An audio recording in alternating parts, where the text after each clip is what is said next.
저희는 주말부부였습니다. 두 번 다시 저의 결혼 생활에 대해 말할 일이 없을 줄 알았는데 또 이렇게 주저리 꺼내놓게 되네요. 사람이 한 사람을 만나 결혼해서 평생을 산다는 게 참 쉬운 일은 아니죠. 서로의 노력이 필요하고 배려가 필요해야 결혼 생활도 유지가 되는 것 같아요. 부부는 신뢰가 깨지면 모든 게 한순간에 다 무너지는 것 같습니다. 저희는 신뢰가 굉장히 두터운 부부였습니다. 그래서 저희가 사정상 주말부부로 하게 되어도 남편을 믿고 그렇게 살게 되었어요. 주말부부를 하게 된 것은 남편이 경험도 없는 사업을 시작하면서부터였습니다. 처음엔 지인빨, 개업빨이라고 하나요? 처음엔 너무 잘 되어서 무서울 정도였죠. 정말 남편 말 따라 떼부자 되는 줄 알았습니다. 괜히 남편 사업을 말린 게 무색할 정도였지요. 그런데 시간이 갈수록 경험이라는 게 얼마나 무섭다는 것을 실감했습니다. 남편 또한 경험 없이는 뭐든지 도전에 신중을 기해야 한다는 것을 사업이 망하고 나서야 그때 뼈저리게 알게 되었죠. 그러면서 한순간에 사업이 무너져가는 압박을 못 이겨 남편은 하루가 멀다 하고 못 먹던 술을 먹기 시작했고 심지어 어렵게 끊었던 담배까지 피더군요.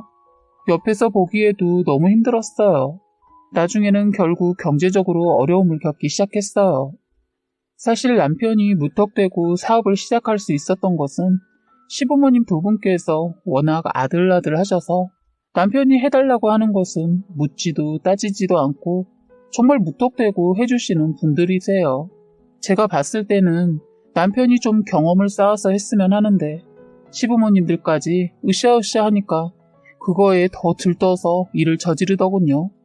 남편의 형제는 위로 누나 하나 있고 아래로 여동생도 있었는데 특히 누나가 부모님이 남편을 아들이라고 더 신경 써 주는 것도 꼴보기 싫어했는데 사업까지 밀어준다는 소리 듣고는 몇 달간 발걸음을 뚝 끊었어요.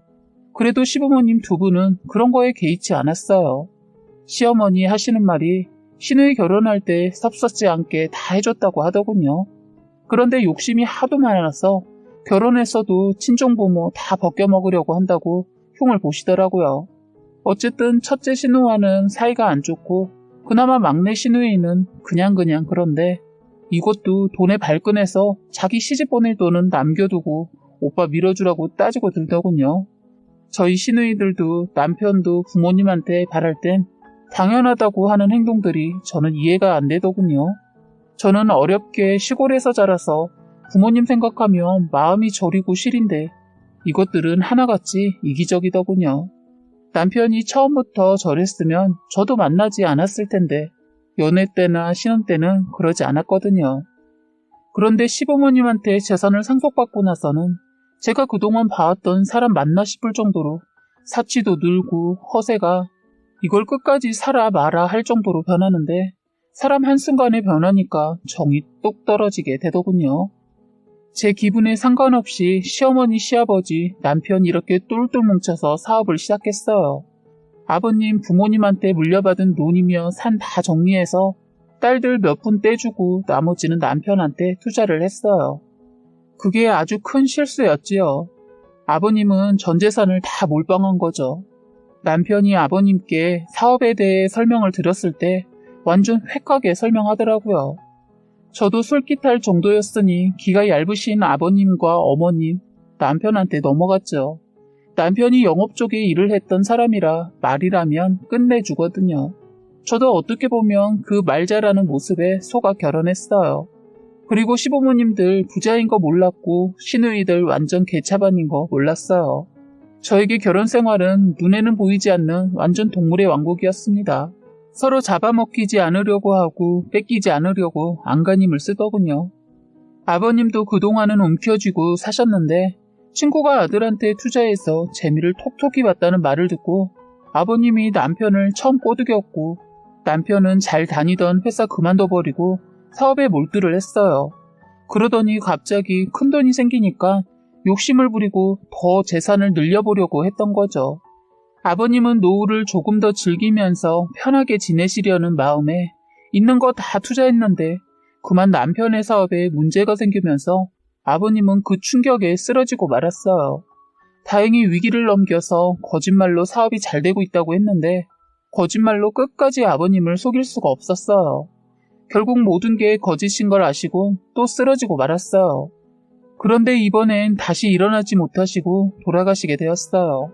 신우이는 아버님 소식을 듣고도 아버님이 저희 남편을 편애했다고 생각하고 상을 치른 동안 나타나지 않았어요. 사실 아버님은 투자 목적이었는데 그거에 오해가 생겼던 것 같더라고요. 구차하게 전화해서 알리지 않았습니다. 이미 마음을 돌려버렸는데 그걸 제가 나서서 신경 쓴다고 달라질 게 없더군요.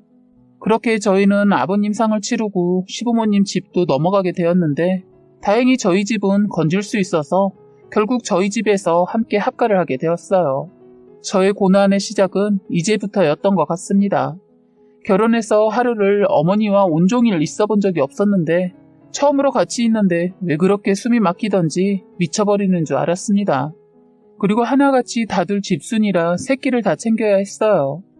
처음엔 남편도 집 밖으로 나가지 않았는데 제가 그동안 참았던 핵폭탄이 터지면서 그때서야 선배 소개로 집에서 한 2시간 거리 되는 곳에 일거리가 있는데 해볼 생각 없냐고 해서 고민 끝에 그곳으로 가게 되었어요. 사업 망하기 전부터 그 선배라는 사람이 빨리 접고 다른 일 하라고 일자리를 알아봐 줬는데 고집을 부리더니 망하고 나서는 자존심에 허드렛 일에는 아예 선을 그어버리고 관심을 두지 않다가 시어머니, 시누이 저 사이에서 살아남기 힘듦을 알고는 멀리 피해버리더군요. 비겁한 자식이란 생각이 들었지만 그래도 일을 한다고 하니까 용서가 되더군요. 남편이 직장을 구해 나가기 전까진 저도 나가서 돈을 벌지 않았어요. 왜냐면 다들 집구석에서 먹고 놀고 있는데 저 혼자 나가서 돈 버는 것이 열이 받았어요. 2주 정도 일을 했었는데 일을 하고 퇴근하면 돌아버리는 줄 알았거든요. 집에 사람이 몇 명이나 있으면서 청소도 하나도 안 되어 있고 싱크대에 산더미처럼 쌓여놓은 그릇을 보니까 몸에서 천불이 났어요. 이대로 가다가는 제가 이씨 집안의 가정부가 되겠더라고요. 저는 시어머니가 있든 말든 전혀 개의치 않고 싱크대에 어머니가 아끼는 그릇이 그대로 담가져 있길래 가스레인지에 라면 먹고 국물까지 그대로 놓아둔 큰 냄비를 들어 싱크대에 던져버렸어요. 그걸로도 성이 안 차서 들어서 몇 번을 내리쳤어요. 그릇은 한순간에 다 아작이 났고 어찌나 힘있게 내리쳤는지 냄비가 다 구겨졌더군요. 다들 거실에서 TV를 보다가 놀라서 부엌으로 뛰쳐나오더니 시어머니 그릇부터 챙기면서 한다는 말이 너 지금 설거지 안 해놨다고 시애미한테 지금 쉬라도 하냐? 내가 지금 이렇게 사는 게 누구 때문인데 어디서 버릇없이 못돼 처먹은 행동을 해? 친정에서 그렇게 배웠냐? 라고 하더군요. 시어머니 하지 말아야 할 말을 뱉은 거죠. 시한폭탄을 안고 있는 저를 건드렸어요. 저는 그날 그동안 쌓인 게 터지고 말았습니다. 이 사람 사업에 바람 들었을 때 저는 말렸어요. 그런데 사업이라고 등 떠민 사람 제가 아니고 부모님이었다는 거 잊으셨어요? 왜 제 탓을 하고 심지어 친정까지 거들먹거리세요? 왜 이제 와서 그 책임을 저한테 떠넘기시는데요? 하자 또 한다는 소리가 친정이라도 잘 살아야 기울어진 집안 회복이라도 하지 하면서 제 속을 긁더군요. 시어머니 완전 끝을 가자는 것 같았어요. 그런데 그때 시누이까지 합세해서 저를 몰아가더군요. 시누이 이것이 똥오줌 못 가누고 언니 너무한 거 아니에요? 언니네 때문에 나도 지금 이러고 있는 거잖아요. 내 방도 없이 조카들 방에서 저도 참고 있는데 언니가 뭘 잘했다고 이러세요? 하는데 잘됐다 싶었어요. 언제 한번 날 잡아 저것부터 잡으려고 했는데 알아서 지 무덤을 파더군요. 아가씨, 제가 분명히 아가씨는 제가 따로 사시라고 어떻게 해서든 월세 정도 얻을 돈 도움 준다고 했는데 스스로 싫다고 하고 이 집으로 들어왔으면서 왜 그딴 말을 하죠? 그리고 여기가 호텔이에요? 밥값은 하셔야죠. 지금 사는 곳이 달라지고 사는 방식이 달라졌으면 생활했던 습관도 하나하나 바꿔가면서 현실을 맞춰가야 하는 거 아니냐고요. 지금 나이가 몇인데 자기 속옷 하나 제대로 빨지도 않고 세탁실에 떡하니 벌려놔요. 어머님도 딸 하나 정말 잘 키우셨네요. 하자 시누이 발끈에서는 이것이 위아래도 없이 달라들고 시어머니 할 말 없으니까 그런 시누이한테 욕을 하면서 그만하라고 잘한 거 없다고 뭐라 하시더군요. 저는 이때다 싶어서 그럼 지금이라도 두 분 다 여기 계시지 말고 나가세요 라고 했어요. 그러자 남편이 당신 지금 뭐라고 한 거야? 어떻게? 무슨 돈이 있다고 나가? 하길래 그러니까 돈을 벌라고 다들 돈이 어디에서 떨어져? 왜들 방구석에 처박혀서 돈이 나오기만을 바라고 있냐고. 아가씨도 이제 다음 달부터 생활비 내세요. 어머님은 애들 봐주면서 용돈 조금이라도 드릴 수 있도록 해볼게요. 다들 이제 생각들 좀 하고 사세요. 말하고 저는 방으로 들어왔어요. 시어머니 그나마 집에서 쫓겨나지 않은 것만으로도 안심인지 제 말에 따르더군요. 그리고 남편도 그렇게 해서 따로 나가 살면서 일을 시작했어요. 그런데 시누이 이것이 엄청나고 아주 더러운 일을 저지르고 있었더군요. 아주 더러워서 입 밖으로 꺼내기도 힘드네요. 저는 아침에 8시면 출근 시간에 늦지 않게 집에서 나가고 시어머니는 애들이 8시 반쯤 애들 원에 데려다주고 살림을 도맡아 하십니다. 그리고 시누이도 지금까지 일이라고는 해본 적이 없던 사람이 집에서 쫓겨나기 싫었던지 분식집에서 파트타임으로 일을 하게 되었어요. 워낙 이쁘장하게 생기고 여리여리해서 일을 잘할지 궁금했는데 그만두지 않고 잘 버티더군요. 다들 일을 하게 되고 자기 자리에서 최선을 다하고 살다 보니까 어느 정도 안정이 되어가고 있는 것 같았어요. 저는 그런 줄만 알았습니다. 그런데 언젠가부터 저희 안방에서 남자 냄새가 나는 것 같은 거예요. 남편도 집에 없고 시어머니와 시누이 그리고 애 둘 저 이렇게 생활하고 있는데 말입니다. 그리고 하루는 일이 평소보다 일찍 끝나서 은행 볼일을 보려고 안방을 서둘러 갔는데 남편 화장품 냄새도 아니고 약간 생소한 냄새의 화장품 냄새가 나는 거예요. 그땐 그 냄새가 뭔지 신경 쓰이기만 했지 저를 경악하게 만들 정도의 일이 있었을 거라는 건 생각도 못했습니다. 그날도 저는 바빠서 서둘러 집을 나왔기 때문에 끝까지 신경 쓰지 못했네요. 어머님도 계시지 않아서 물어볼 수가 없었어요. 그런데 하루는 침대에 누워 있다가 이불 빨래를 할까 고민하다 한 주 더 쓰고 빨까 고민하면서 침대포를 살피다 저는 깜짝 놀랐어요. 집안에 노랑머리를 하고 있는 사람이 없는데 코트보단 길고 단발머리보단 조금 짧은 머리카락이 보이는 거예요. 저는 소름이 돋으면서 얼른 이불을 갈면서 설마 하는 생각이 들면서 자꾸 찜찜한 생각이 스치는 거예요. 제가 애들과 침대에서 생활하고 있고 애들 방이었던 곳에서 시누이와 시어머니가 생활을 하고 있는데 누가 이 침대를 썼을까 고민을 하게 되었어요. 심증은 가는데 물증이 없으니까 미치겠더라고요. 가족용 CCTV 알아보니까 저렴한 것도 있어서 큰맘 먹고 설치를 잘 안 보이는 쪽에 해뒀습니다. 저는 출근해서도 확인을 수시로 하고 못 본 것은 퇴근해서 확인했어요. 그런데 CCTV를 설치했는데 아무런 일이 없는 거예요. 그래서 점심을 먹으면서 정말 찜찜한데 증거가 잡히지 않아서 거실에 한번 달아볼까 고민하고 있던 참에 동료가 제 옆으로 와서 앉길래 전화기 CCTV 전원을 끄지도 않은 상태에서 그걸 틀어놓고 옆 사람과 얘기를 하다가 무의식적으로 가방에 전화기를 넣었어요. 그런데 5분쯤 지나서 갑자기 식당 안에 19금 영화에서나 나올까 하는 여자의 이상한 소리와 함께 흥분한 소리 그리고 웃음소리가 너무나 크게 울려 퍼졌어요. 저는 처음에 제 휴대폰에서 소리가 나는 줄도 모르고 남자 쪽들을 보면서 뭐야 밥 먹으면서 뭐 저딴 거를 보고 먹냐 하고 욕을 했는데 순간 머릿속을 스치면서 아차 했어요. 설마 하고 제 폰을 봤는데 정말 말이 안 나왔어요. 같이 밥을 먹던 동료들은 그것을 보고 난리가 났죠. 완전 시누이하고 남자하고 뒤엉켜서 아주 생쇼를 하고 있었어요. 순간 놀라 볼륨을 낮췄는데 이대로 있다가 나중에 말할까 하다 중요한 순간에 저는 이것들을 놀래주기 위해 소리쳤습니다. 야, 니들 지금 거기서 뭐하는 짓이야? 둘은 서로에게 너무 빠져서 제 목소리를 듣지 못하는 것 같더군요. 저는 더 크게 소리 질렀어요. 이선아, 너 지금 할 짓이 없어서 오빠 방에서 그 짓을 하는 거야? 하자 그때 제 목소리를 들었는지 주변을 살피기 시작하더군요.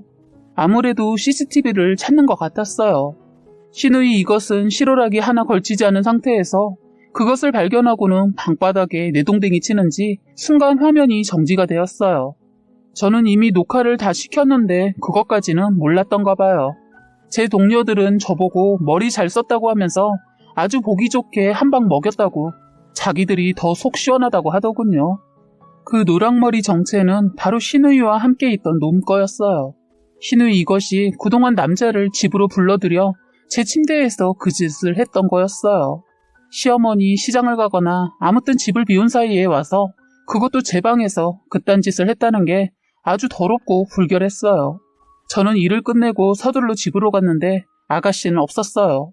저에게 창피했던지 저를 피해 집을 나가버렸더군요. 그렇게 해서 아가씨는 제 집에서 자연스럽게 지발로 나갔고 다음으로 시어머니와 남편입니다. 저는 아가씨에 대한 이런 엄청난 사건을 시어머니한테 말했더니 그거 하나 이해 못해주냐고 대려 저한테 뭐라 하는 거예요. 돈도 없고 지 방도 없어서 새언니 방 좀 빌려 쓴 거 가지고 난리친다며 뭐라 하는데 시어머니랑도 살기 싫었어요. 시어머니한테는 어머니 방이라고 그렇게 말하지 마세요. 아는 사람이 그렇다고 해도 기분 찜찜한데 낯선 사람이 제 방에서 뒹굴었다고 하니까 역겨워요. 어머니 이게 이해되세요? 전 이해 못해요. 하자 시어머니 한다는 말이 그래서 네 시누이 쫓아내니까 속 시원하냐? 제가 쫓아낸 게 아니고 자기 발로 나간 거죠. 자기도 저보기 얼마나 부끄러우면 그랬겠어요. 어머니도 이 집에 더 계시고 싶으면 가만히 있으세요. 하자 시어머니 갑자기 방바닥에 덜퍼덕 주저앉아 전현이 이제 시애미도 버리려고 한다고 소리 지르는데 꼴보기 싫었어요.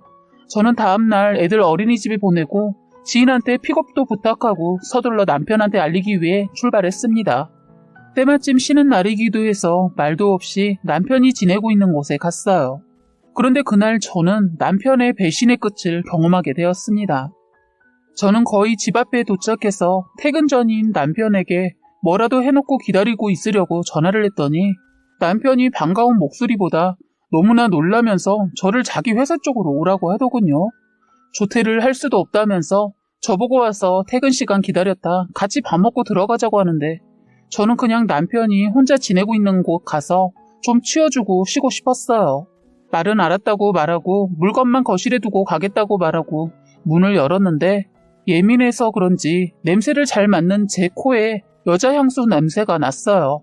향이 너무 은은하게 나서 보니 현관문 쪽에 방향제를 뒀더군요. 그냥 그런가 보다 생각하고 저는 그냥 청소나 할까 하고 주변을 둘러봤는데 집이 몇 주 전에 왔었던 때와는 다르게 너무나 깨끗했어요. 꼭 마치 여자 손이 지나간 것처럼 깔끔했습니다. 워낙 저희는 서로 신뢰를 해서 여자 뭐 이런 쪽으로는 아예 생각하지 않고 그냥 청소기만 돌렸어요. 저는 일단 침대 쪽부터 바닥을 밀었는데 침대 아래에서 뭔가 툭툭 걸리는 거예요. 안을 내려다보려고 할 때 때마침 전화가 울렸고 남편이었어요. 밖에서 밥을 먹게 나오라는 전화였습니다. 저는 귀찮으니까 그냥 오라고 하고 서로 자기 말들을 했죠. 저는 그날 정말 많은 일들이 있었어서 쉬고 싶었어요. 그날따라 보일러를 틀어놔서 침대보다 바닥에 눕고 싶어서 바닥에 누워 있다가 침대 쪽으로 방향을 틀었다가 저는 기절을 할 뻔했습니다. 침대 아래에는 남편의 산발하는 부인이 침대 아래에 숨어 있었던 거예요. 정말 말로 표현할 수 없는 충격이었습니다. 그 여자는 저를 보고 당황해하면서 무릎 꿇고 빌었고 남편도 때마침 헐레벌떡 뛰어 들어왔더군요. 남편 역시 저를 보자마자 미안해 연신 미안하다라고만 했어요. 이것이 저를 밖으로 불러내려고 했던 이유를 그제서야 알겠더라고요. 정말 제가 자기 엄마 시누이 다 데리고 있는데 이게 제정신이 아니구나 싶었어요. 저는 절대로 둘 다 용서하지 않겠다고 했더니 둘 다 제발 선배한테 말하지 말아달라고 빌더군요. 그 여자 자기 남편한테 말하면 자기 죽는다고 손이 발이 되게 빌고 있었는데 그때 그 선배라는 사람이 저희 말하고 있는 것을 듣고야 말았습니다. 둘 다 저에게 무릎 꿇고 빌고 있는 모습을 봤기 때문에 딱 봐도 어떤 상황인지 짐작을 하는 것 같았어요. 그 선배라는 사람이 같이 술을 먹으려고 했던지 손에 술하고 안주가 들려 있더군요. 그 선배라는 남자는 가지고 있던 것을 그 여자를 향해 바닥에 힘껏 내팽개쳤어요. 그 순간 소주병이 터지고 집안은 술 냄새와 여자 울음소리로 방안을 가득 메웠어요. 그 남자는 남편의 멱살을 잡고 이 새끼가 은혜를 원수로 갚아 하면서 얼굴에 주먹질을 날렸고 그 여자 머리채를 잡고 흔들어 버리더니 어디 할 짓이 없어서 남편 후배를 건드려 넌 그 버릇 죽어서나 고칠 거야 하더군요. 아무래도 여자는 이번 일이 몇 번 있었던 것 같았어요. 정말 손 안 대고 코 푼다는 말이 실감나도록 그 남자는 남편과 자기 아내를 사정없이 팼어요. 저도 본 것은 있어서 괜히 저까지 피해가 올까봐 말리는 신용은 했습니다. 결국 신고 들어오고 난리가 아니었어요. 저는 집으로 올라와 이혼을 준비했고 시어머니 나중에 사정을 알고 이것 또한 제 탓으로 말하더군요. 제가 당신 아들을 밖으로 내몰아서 바람이 났다고 아주 얼토당토하는 말을 하길래 이번엔 시어머니도 버려야겠다 생각했어요. 저는 남편 놈 연락해서 자기 엄마 데려가라고 했어요. 시어머니 끝까지 안 가겠다는 거 남편이 와서 데려갔습니다. 저희 친정 부모님이 올라오셔서 한바탕 더 난리가 났고 결국 이혼은 그리 어렵지 않게 했습니다. 아주 지긋지긋하게 세 사람을 다 끊어내게 되어 어찌나 속이 시원하던지 저는 살던 집 정리하고 시골에 내려가 친정 부모님 근처에서 살고 있습니다. 그리고 그 선배라는 사람의 와이프는 이혼해주지 않아서 고통스럽게 그 남자 옆에서 숨죽여 산다고 들었네요. 그 남자로서는 최고의 복수라 생각해서 놔주지 않는 것 같아요. 다 자업자득이 아닌가 싶습니다. 남의 가슴에 못 박고 절대로 행복하면 안 되죠. 그래야 공평한 것 같다는 생각이 듭니다. 처음엔 제 사연을 여러분들한테 이렇게 꺼내놓기 망설였는데 말하고 나니 속이 시원하고 홀가분해졌어요. 이젠 당분간은 어떠한 생각도 하지 않고 살고 싶습니다. 지금까지 여러분의 소중한 사연을 읽어드리는 해바라기 사연방이었습니다. 구독과 좋아요, 알림 설정 부탁드리겠습니다.